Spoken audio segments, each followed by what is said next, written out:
We're meeting here this afternoon again. I'm Bill Sharon. I'm the Sheriff of Genesee County. This is Jeff McIntyre, Coroner here in Genesee County.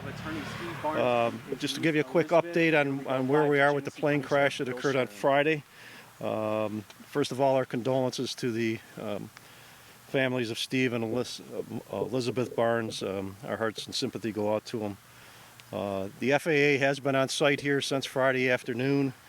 I know there's some talk out there regarding NTSB.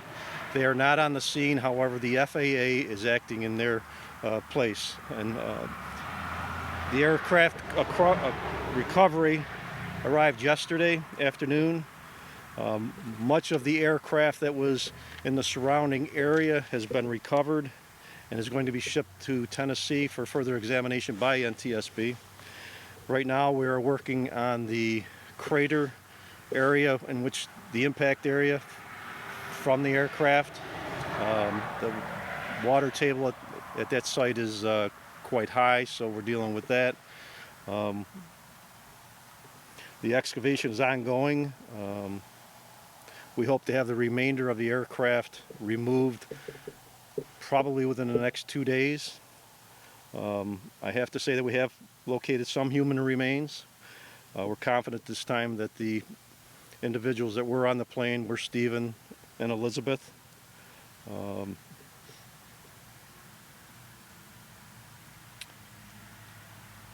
that's about all I have for you right now. Again, thanks to the Corfu, East Pembroke, Darien fire departments. They're on the scene with us. And of course, emergency management here in Genesee County. I'll turn it over to Jeff for any comments. Thanks, Sheriff. I'm not going to comment on what type of remains we've found, when it comes down to size and things like that. But we have found human remains. Those remains will go to the Monroe County Medical Examiner's Office, where some DNA and things can be collected to confirm what we already believe to be true. With that, I'll open up to any questions if anybody's got anything. Could you identify yourself again? I can. I'm sorry. My name is Jeffrey McIntyre. And if I could, we have also recovered personal items of both of the occupants, identifying Elizabeth and identifying Steve. Sheriff, perhaps maybe comment on what did the NTSB communicate to you about their decision not to come out here? What was the reason they gave? I have not spoke directly to the NTSB. All my information is coming through the representatives from the FAA. If you don't mind, I talked to the NTSB.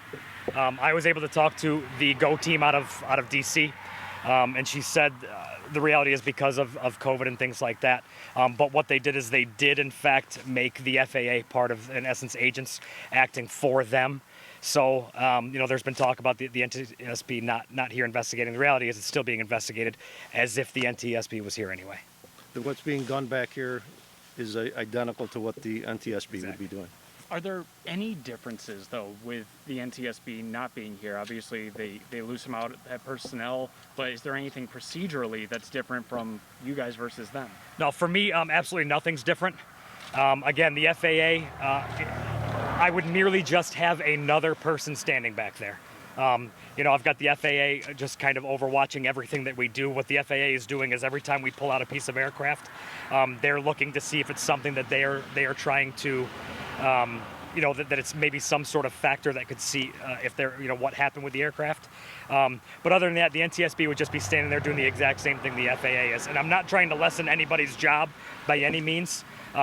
But my point is the investigation would not change whatsoever if the NTSB was actually on site. Jeff, of course, I've covered fatalities that you've been coroner on Sure. before. This is pretty unique. Just address how this is different from what you might typically deal with in a tragic situation. Sure. So the reality, this was the first time that I was involved with such a multi-agency response, and again, meaning talking with the FAA, talking with the NTSB.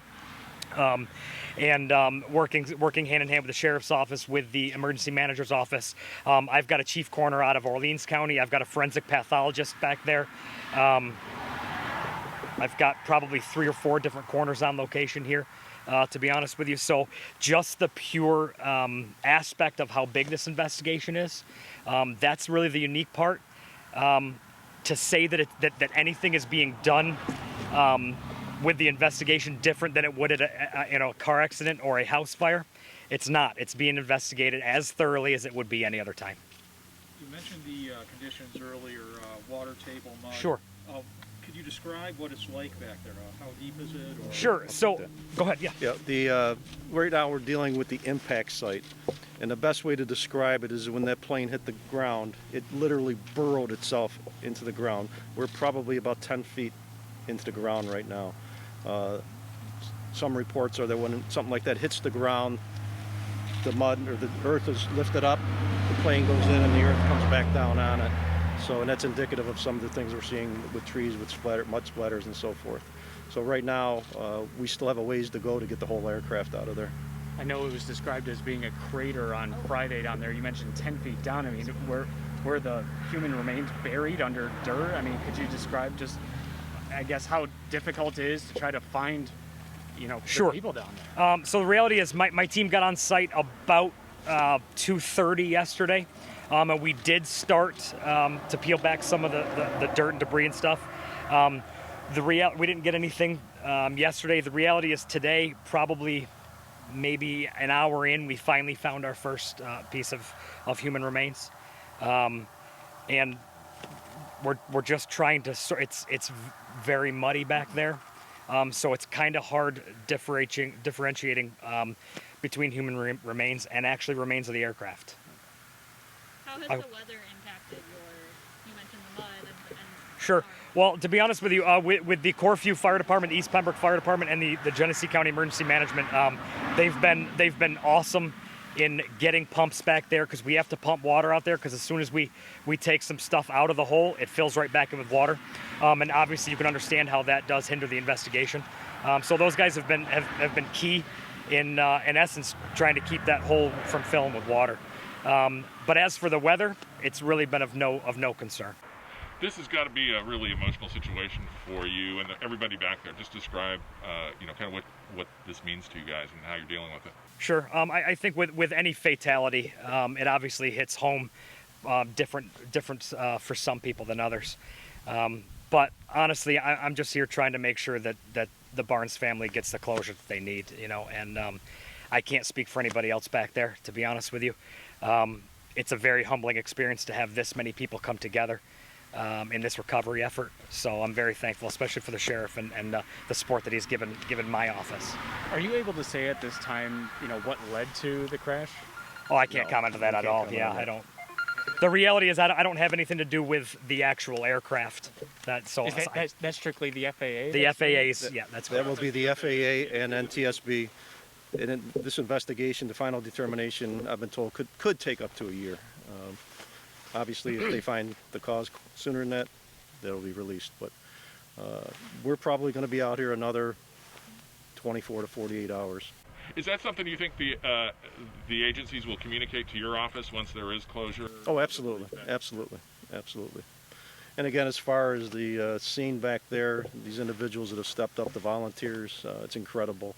And it's a typical Genesee County, when we have a tragedy like this, everybody steps up and works together, so we couldn't do it without them. Do you know how many different agencies are out here? Obviously, you guys, FAA, volunteer groups.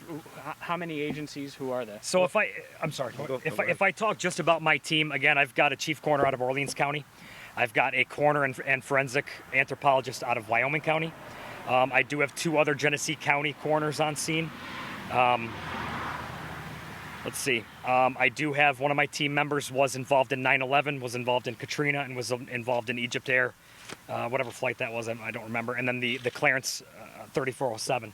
He was involved with the logistics of that, so he's actually my guy that's logging and cataloging all of my human remains. And then you've got the Corfu Fire Department, you've got the East Pembroke Fire Department. And mind you, all those people, both ladies and gentlemen back there, they're all volunteers. They're not getting paid to do this, so it's pretty awesome that they're here. Genesee County Sheriff's Office, Genesee County Emergency Management, FAA, State Police, East Pembroke Fire Department, Pembroke Fire Department, Corfu, Darien. I think we've covered them all. Again, like Jeff said, these are all volunteers that have stepped up to the plate to give us, the support.